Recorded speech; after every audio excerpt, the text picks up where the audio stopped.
DCM ಮುಂದೆ ನಿನ್ನೆ ಕಣ್ಣೀರು ಹಾಕಿದಂತ ದರ್ಶನ್ ಪತ್ನಿ ಡಿಕೆಶಿ ನಿವಾಸಕ್ಕೆ ಭೇಟಿ ವೇಳೆ ವಿಜಯಲಕ್ಷ್ಮಿ ಕಣ್ಣೀರು ಹಾಕಿದ್ರಂತೆ. ಯಾರ ಸಪೋರ್ಟ್ ಇಲ್ಲದೆ ಒಬ್ಬಂಟಿ ಆಗಿದ್ದಾರ ದರ್ಶನ್. ಜೈಲಿನಲ್ಲೂ ಕೂಡ ಒಬ್ಬಂಟಿ, ಹೊರಗೂ ಕೂಡ ಒಬ್ಬಂಟಿ ಆದ್ರ ನಟ. ಸಿಎಂ ಸಿದ್ದರಾಮಯ್ಯಗೂ ವಿಜಯಲಕ್ಷ್ಮಿ ಮನವಿ ಮಾಡುವಂತ ಸಾಧ್ಯತೆ ಇದೆ. ವಿಜಯಲಕ್ಷ್ಮಿ ದಿನಕರ್ ತೂಗುದೀಪ್ ಮನವಿ ಮಾಡುವಂತ ಸಾಧ್ಯತೆ ಇದೆ. ವಿಜಯಲಕ್ಷ್ಮಿ ದಿನಕರ್ ತೂಗುದೀಪ್ ಮನವಿ ಮಾಡುವಂತ ಸಾಧ್ಯತೆ ಇದೆ. ಡಿಸಿಎಂ ಮುಂದೆ ನಿನ್ನೆ ಕಣ್ಣೀರು ಹಾಕಿದಂತ ದರ್ಶನ್ ಪತ್ನಿ ನಿನ್ನೆ ಡಿಸಿಎಂ ಅವ್ರನ್ನ ಭೇಟಿಯಾಗಿದ್ದಾರೆ.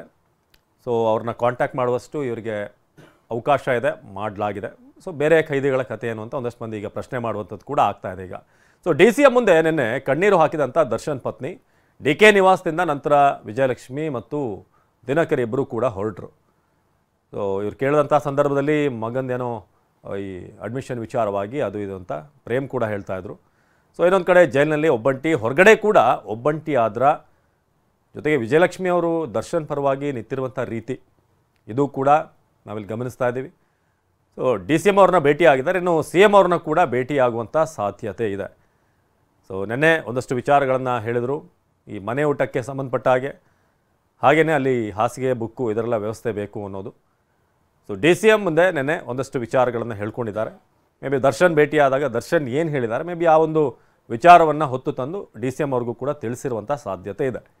ಯಾರ ಸಪೋರ್ಟ್ ಇಲ್ಲದೆ ಸದ್ಯಕ್ಕೆ ಒಂಟಿ ಆಗಿದ್ದಾರೆ ಅಂತ. ಯಾಕಂದರೆ ಆರಂಭದಲ್ಲಿ ಭಾಳಷ್ಟು ಮಂದಿ ಪ್ರಯತ್ನ ಪಟ್ಟಿದ್ರು ಹೇಗಾದರೂ ಮಾಡಿ ಇನ್ಫ್ಲುಯೆನ್ಸ್ ಮಾಡಬೇಕು ಅಂತ, ಬಟ್ ಅದು ಯಾವುದೂ ಕೂಡ ವರ್ಕೌಟ್ ಆದ ಹಾಗೆ ಕಾಣಿಸ್ತಾ ಇಲ್ಲ.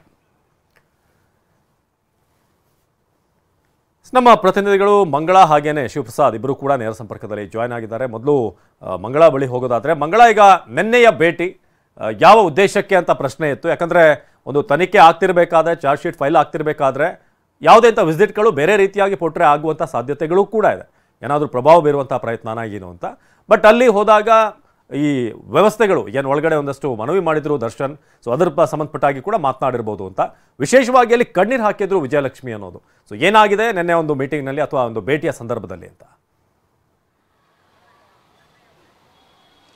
ಅವಿನಾಶ್, ನಿನ್ನೆ ಡಿಸಿಎಂ ಅವರನ್ನು ದರ್ಶನ್ ಪತ್ನಿ ವಿಜಯಲಕ್ಷ್ಮಿ ಮತ್ತು ದಿನಕರ್ ಅವರು ಭೇಟಿ ಮಾಡಿದರು. ಈ ವೇಳೆ ವಿಜಯಲಕ್ಷ್ಮಿ ಅವರು ದರ್ಶನ್ ವಿಚಾರವಾಗಿ ಪ್ರಸ್ತಾಪಿಸಿ ಅವರು ಕಣ್ಣೀರು ಹಾಕಿರುವಂಥದ್ದು. ಏನಂತ ಅಂದರೆ ದರ್ಶನ್ ಬೈಲ್ ಬಗ್ಗೆ ಆಗಿರ್ಬೋದು, ಜೊತೆಗೆ ಇತರೆ ಅಂಶಗಳು, ಮನೆ ಊಟದ ಬಗ್ಗೆ ಆಗಿರ್ಬೋದು, ಈ ಎಲ್ಲದ್ರ ಬಗ್ಗೆ ಚರ್ಚೆ ಆಗಿದೆ.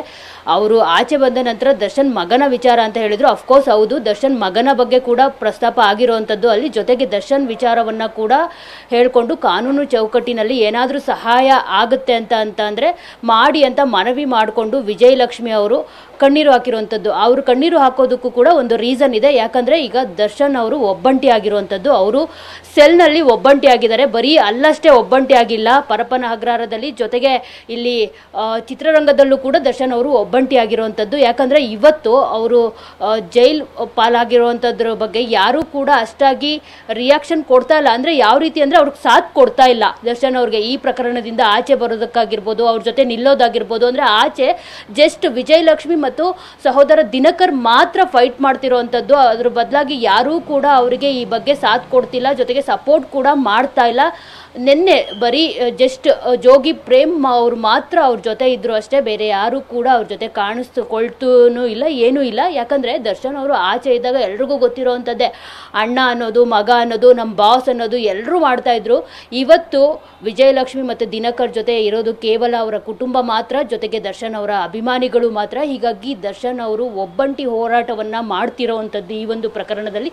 ಜೊತೆಗೆ ದರ್ಶನ್ ಅವರು ಈ ವಿಷಯಗಳನ್ನು ಪತ್ನಿಯಿಂದ ಎಲ್ಲ ಇನ್ಫಾರ್ಮೇಷನ್ ತಿಳ್ಕೊಂಡೇನೆ ಅವರು ಏನು ಇವತ್ತು ದರ್ಶನ್ ಅವರು ಕುಗ್ಗಿ ಹೋಗಿದ್ದಾರೆ ಅಂತ ಹೇಳ್ತಿದ್ದಾರೆ. ಅದೆಲ್ಲವೂ ಕೂಡ ಇದರಿಂದನೇ ಅವರು ಕುಗ್ಗಿ ಹೋಗಿರುವಂಥದ್ದು. ಅಂದರೆ ಇವತ್ತು ನನ್ನ ಜೊತೆ ಯಾರೂ ಇಲ್ಲ ಅನ್ನೋ ಒಂದು ಪಶ್ಚಾತ್ತಾಪದ ಸುಳಿಯಲ್ಲಿ ದರ್ಶನ್ ಅವರು ಇರುವಂಥದ್ದು. ತುಂಬಾ ಪಶ್ಚಾತ್ತಾಪ ಪಡ್ತಿರೋ ಒಂದು ಮಾಹಿತಿ, ಜೈಲಿನಲ್ಲಿ ಅವರು ಪಶ್ಚಾತ್ತಾಪ ಪಡ್ತಿದ್ದಾರೆ ಅನ್ನೋ ಮಾಹಿತಿ ಸಿಕ್ಕಿದೆ. ಜೊತೆಗೆ ಏನು ಡಿಸಿಎಂನ ಅವರು ಭೇಟಿ ಮಾಡಿದಾಗ ಅವ್ರಿಗೇನು ಮನವಿ ಮಾಡಿದರೆ ಅದೇ ರೀತಿಯ ಮನವಿಯನ್ನು ವಿಜಯಲಕ್ಷ್ಮಿ ಮತ್ತು ದಿನಕರ್ ಅವರು ಸದ್ಯದಲ್ಲೇ CMಗೂ ಕೂಡ ಮನವಿ ಮಾಡ್ತಾರೆ ಅನ್ನೋ ಒಂದು ಮಾಹಿತಿ ಕೂಡ ಇದೆ.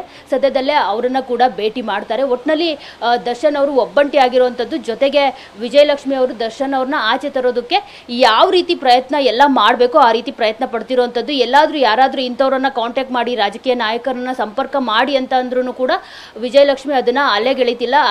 ಅದನ್ನೆಲ್ಲ ಫಾಲೋ ಮಾಡಿ ಗಂಡನನ್ನ ಆಚೆ ತರೋದಕ್ಕೆ ಏನೆಲ್ಲ ಪ್ರಯತ್ನಗಳು ಮಾಡಬಹುದು ಅದೆಲ್ಲ ಪ್ರಯತ್ನಗಳನ್ನ ಮಾಡ್ತಿದ್ದಾರೆ ಅವಿನಾಶ್. ಬಹುತೇಕ ಎಲ್ರಿಗೂ ಕೂಡ ಇದೊಂದು ಪಾಠ ಅನ್ಸುತ್ತೆ, ಕೊನೆಗೆ ನಿಲ್ಲೋದು ಫ್ಯಾಮಿಲಿ ಮಾತ್ರ ನಿಮ್ ಜೊತೆ ಅನ್ನೋದಕ್ಕೆ. ಇನ್ನಷ್ಟು ಅಪ್ಡೇಟ್ಸ್ ಅನ್ನ ನೀಡ್ತಾ ಹೋಗೋಣ. ಮಂಗಳ, ಹಾಗೆ ಸಂಪರ್ಕದಲ್ಲಿ ಈಗ ಈ ಊಟದ ವ್ಯವಸ್ಥೆ, ಅಂದ್ರೆ ಮನೆಯಿಂದ ಊಟ ಕಳಿಸ್ಬೇಕು ಅನ್ನೋ ವಿಚಾರಕ್ಕೆ ಸಂಬಂಧಪಟ್ಟ ಹಾಗೆ ಏನು ಅನುಮತಿ ಕೋರಿ ಅರ್ಜಿ ಹಿನ್ನೆಲೆ ಎಂದು ದರ್ಶನ್ ಅರ್ಜಿ ಸಂಬಂಧ ಕೋರ್ಟ್ ಆದೇಶವನ್ನ ನೀಡಲಿದೆ. ಮನೆಯ ಊಟ, ಹಾಸಿಗೆ, ಹಾಗೆ ಒಂದಷ್ಟು ಬುಕ್ಗಳು ಇದೆಲ್ಲ ಬೇಕು ಅಂತ ಮನವಿ ಮಾಡಿದ್ರು ದರ್ಶನ್. ಸೊ ಬೆಂಗಳೂರಿನ 24ನೇ ACMM ಕೋರ್ಟ್ನಿಂದ ಆದೇಶ. ಮಧ್ಯಾಹ್ನ 3ಕ್ಕೆ ಆದೇಶ ಹೊರಬೀಳುತ್ತೆ ACMM ಕೋರ್ಟ್. ಮನೆಯಿಂದ ಊಟ, ಬಟ್ಟೆ, ಹಾಸಿಗೆ ಅನುಮತಿಗೆ ಅರ್ಜಿ. ಜೈಲೂಟ ಸೇರ್ತಾ ಇಲ್ಲ, ಅಜೀರ್ಣ ಆಗ್ತಾ ಇದೆ, ಅತಿಸಾರ ಆಗ್ತಿದೆ ಅಂತ ಉಲ್ಲೇಖ ಇದೆ. ಜೈಲು ಅಧಿನಿಯಮ ಉಲ್ಲೇಖಿಸಿ ದರ್ಶನ್ ಪರ ವಕೀಲರು ವಾದ ಮಾಡಿದ್ರು. ಆದರೆ ಇತ್ತ ಅಧಿಕಾರಿಗಳು ಕೂಡ ಹೇಳಿದ್ದಾರೆ ಈಗೇನು ಸಮಸ್ಯೆ ಇಲ್ಲ, ಜೈಲಿನ ಊಟ ಚೆನ್ನಾಗೇ ಇದೆ ಅನ್ನೋ ರೀತಿಯಾಗಿ ಕೂಡ ಅಧಿಕಾರಿಗಳು ಕೂಡ ತಿಳಿಸಿದ್ದಾರೆ, ಅಲ್ಲಿನ ಜೈಲಾಧಿಕಾರಿಗಳು ಕೂಡ. ಆದರೆ ಜೈಲೂಟದಿಂದ ದರ್ಶನ್ಗೆ ಯಾವುದೇ ಸಮಸ್ಯೆ ಆಗಿಲ್ಲ. ಶೂಟಿಂಗ್ನಲ್ಲಾದ ಗಾಯದ ನೋವಿಂದ ಬಗ್ಗೆ ವೈದ್ಯರು ಸಲಹೆ ಕೊಟ್ಟಿದ್ದಾರೆ. ಆಲ್ರೆಡಿ ಅವರ ಕೈನ ನಾವು ಗಮನಿಸ್ತಾ ಇದ್ವಿ, ಬೇರೆ ಬೇರೆ ಒಂದು ಕಾರ್ಯಕ್ರಮಗಳಿಗೆ ಬಂದಾಗಲೂ ಕೂಡ ಒಂದಷ್ಟು ಇಂಜುರಿ ವಿಚಾರ ಸಮಸ್ಯೆ ಇತ್ತು ಅವರಿಗೆ. ಶಿವಪ್ರಸಾದ್ ಈ ಬಗ್ಗೆ ಹೆಚ್ಚಿನ ಮಾಹಿತಿಯನ್ನು ನೀಡ್ತಾರೆ. ಶಿವಪ್ರಸಾದ್, ಈಗ ಈ ಅರ್ಜಿಯನ್ನು ಸಲ್ಲಿಸಿರುವಂಥದ್ದು ಒಂದು ವಾರಗಳ ಹಿಂದೆನೇ ಆಗಿತ್ತು, ಆದರೆ ಇವತ್ತು ಆದೇಶ ಹೊರಬೀಳುತ್ತೆ. ಸೊ ಏನಾದರೂ ದರ್ಶನ್ ಅವರ ಮನವಿಗೆ ಕೋರ್ಟ್ ಕಡೆಯಿಂದ ಪುರಸ್ಕಾರ ಸಿಗುತ್ತಾ ಹೇಗೆ ಅಂತ? ಅವಿನಾಶ್, 24ನೇ ACM ನ್ಯಾಯಾಲಯದ ನ್ಯಾಯಾಧೀಶರು ಇಂದು ಆದೇಶವನ್ನು ಕಾಯ್ದಿರಿಸಿರ್ತಕ್ಕಂಥದ್ದು. ಮಧ್ಯಾಹ್ನದ 3 ಗಂಟೆ ಬಳಿಕ ಆದೇಶವನ್ನು ಹೊರಡಿಸುವಂಥ ಸಾಧ್ಯತೆಗಳು ಕೂಡ ಇರತಕ್ಕಂಥದ್ದು. ಪ್ರಕರಣದ ಹಿನ್ನೆಲೆಯನ್ನು ಗಮನಿಸ್ತಾ ಹೋದರೆ ಈ ಪ್ರಕರಣಕ್ಕೆ ಸಂಬಂಧಪಟ್ಟಂತೆ ಪರಪ್ಪನಗರ ಜೈಲಿನಲ್ಲಿರ್ತಕ್ಕಂಥ ದರ್ಶನ್ ಅವರಿಗೆ ಅವರ ಪರ ವಕೀಲರು ಅರ್ಜಿಯನ್ನು ಸಲ್ಲಿಸಿರ್ತಕ್ಕಂಥದ್ದು. ಅಂದರೆ ಅವರಿಗೆ ಆ ಹಾಸಿಗೆಯನ್ನು ನೀಡಬೇಕು, ಅಷ್ಟೇ ಅಲ್ಲದೆ ಮನೆ ಊಟವನ್ನು ನೀಡಬೇಕಾಗಿದೆ ಅಂತ ಹೇಳಿ ಮನವಿಯನ್ನು ಮಾಡಿದರು. ಯಾಕಂದರೆ ದರ್ಶನ್ ಅರೆಸ್ಟ್ ಆದಂಥ ಬಳಿಕ 10 kg ವೆಯ್ಟ್ ಲಾಸ್ ಆಗಿದ್ದಾರೆ. ಅವರು ನಾಯಕ ನಟರಿರೋದ್ರಿಂದ ಅವರಿಗೆ ಆರೋಗ್ಯ ಸಮಸ್ಯೆ ಇದೆ ಅನ್ನೋದ್ರ ನಿಟ್ಟಿನಲ್ಲಿ ಕೂಡ ವಾದವನ್ನು ಮಂಡಿಸಿರ್ತಕ್ಕಂಥದ್ದು. ಜೈಲಿನ ಕೈಪಿಡಿಯ ನಿಯಮಗಳಂತೆ ಎಲ್ಲವೂ ಕೂಡ ನಡೆಯುತ್ತೆ, ಅಂದರೆ ಅಲ್ಲಿನ ವ್ಯವಸ್ಥೆಗಳೆಲ್ಲವೂ ಕೂಡ ಇರುತ್ತೆ. ಪ್ರಮುಖವಾಗಿ ಈ ಇಡೀ ಪ್ರಕರಣಕ್ಕೆ ಸಂಬಂಧಪಟ್ಟಂತೆ ಮನೆಯೂಟ ನೀಡೋದರ ಕುರಿತಾಗಿ SPP ಪ್ರಸನ್ನಕುಮಾರ್ ಅವರು ಕೂಡ ವಾದವನ್ನು ಮಾಡಿದರು. ಈ ಹಿಂದೆ ನ್ಯಾಯಾಲಯದಲ್ಲಿ, ಅಂದರೆ 24ನೇ ACM ನ್ಯಾಯಾಲಯದಲ್ಲಿ ಈ ಒಂದು ದರ್ಶನ್ ಪರ ವಕೀಲರು ಸಲ್ಲಿಸಿದಂಥ ಅರ್ಜಿಗೆ ಆಕ್ಷೇಪವನ್ನು ವ್ಯಕ್ತಪಡಿಸಿ ಸುಪ್ರೀಂ ಕೋರ್ಟ್ನ ಚಾರ್ಲ್ಸ್ ಶೋಭರಾಜ್ ಅವರ ಪ್ರಕರಣವನ್ನು ಕೂಡ ಉಲ್ಲೇಖವನ್ನು ಮಾಡಿದರು. ಆರೋಪಿಗಳಿಗೆ, ಅಂದರೆ ವಿಚಾರಣಾಧೀನ ಕೈದಿಗಳಾಗಿ ಯಾರೆಲ್ಲ ಆರೋಪಿಗಳಿರ್ತಾರೆ ಅವರಿಗೆ ಜೈಲಿನ ನಿಯಮಾವಳಿಗಳಂತೆ ಸಂಪೂರ್ಣವಾಗಿ ಅವರಿಗೆ ಹಕ್ಕುಗಳೆಲ್ಲವೂ ಕೂಡ ಲಭ್ಯ ಆಗಲ್ಲ. ಅಂದರೆ ಮೂಲಭೂತ ಹಕ್ಕುಗಳು, ಫಂಡಮೆಂಟಲ್ ರೈಟ್ಸ್ ಅಂತ ಏನು ಹೇಳ್ತೀವಿ, ಎಲ್ಲವೂ ಕೂಡ ಅಪ್ಲಿಕೇಬಲ್ ಆಗಲ್ಲ. ಕೇವಲ ಫಂಡಮೆಂಟಲ್ ರೈಟ್ಸ್ನ, ಅಂದರೆ ಮೂಲಭೂತ ಹಕ್ಕುಗಳ ಕೆಲವು ಅಂಶಗಳಷ್ಟೇ ಅವರಿಗೆ ಅಪ್ಲೈ ಆಗುತ್ತೆ ಅನ್ನೋದನ್ನು ಕೂಡ ಹೇಳಿದರು. ಅಷ್ಟೇ ಅಲ್ಲದೆ ಇಡೀ ಪ್ರಕರಣವನ್ನು ಉಲ್ಲೇಖವನ್ನು ಮಾಡುತ್ತಾ ಸುಪ್ರೀಂ ಕೋರ್ಟ್ನ ಆ ಒಂದು ಚಾರ್ಲ್ಸ್ ಶೋಭರಾಜ್ ಅವರ ಪ್ರಕರಣವನ್ನು ಉಲ್ಲೇಖಿಸಿ ಜೈಲಿನ ನಿಯಮಾವಳಿಯಂತೆ ಕೈಪಿಡಿಯ ನಿಯಮ 322ರ ಅಡಿಯಲ್ಲಿ ಪರಿಷ್ಕೃತ ವೈದ್ಯರು ಸೂಚಿಸಿದಂಥ ಆಹಾರವನ್ನು, ಅಂದರೆ ಅವರ ಒಂದು ಆರೋಗ್ಯದಲ್ಲಿ ಏರುಪೇರಾದಂಥ ಬಳಿಕ ಕೇವಲ 15 ದಿನಗಳವರೆಗೆ ಆ ಜೈಲಿನ ಕೈಪಿಡಿಯ 322ರ ಅಡಿಯಲ್ಲಿ ಅವರಿಗೆ ಆ ಒಂದು ಯಾರು ಆರೋಪಿಗಳಿರ್ತಾರೆ ಆ ಆರೋಪಿಗೆ ಪರಿಷ್ಕೃತವಾಗಿರ್ತಕ್ಕಂಥ ಆಹಾರವನ್ನು ಕೊಡ್ಬೋದು. ಅಷ್ಟೇ ಅಲ್ಲದೆ ಜೈಲಿನ ನಿಯಮಾವಳಿ 728ರ ಅಡಿಯಲ್ಲಿ ಇದಕ್ಕೆ ಸಂಬಂಧಪಟ್ಟಂತೆ ಆ ಹಾಸಿಗೆ ಮತ್ತು ಪುಸ್ತಕಗಳನ್ನು ಕೇಳಿದ್ದಾರೆ, ಇದಕ್ಕೆ ಸಂಬಂಧಪಟ್ಟಂತೆ ಉಲ್ಲೇಖವನ್ನು ಮಾಡಿದರು. ಆದರೆ ಕೊಲೆ ಆರೋಪಿಗೆ ಈಗ ಯಾವುದೂ ಕೂಡ ಅಪ್ಲಿಕೇಬಲ್ ಆಗಲ್ಲ, ಯಾವುದೂ ಕೂಡ ನೀಡುವಂತಿಲ್ಲ ಅಂತೇಳಿ ಸ್ಪಷ್ಟವಾಗಿ ಜೈಲಿನ ನಿಯಮಾವಳಿಗಳ ಉಲ್ಲೇಖವನ್ನು ಮಾಡಿರ್ತಕ್ಕಂಥದ್ದು.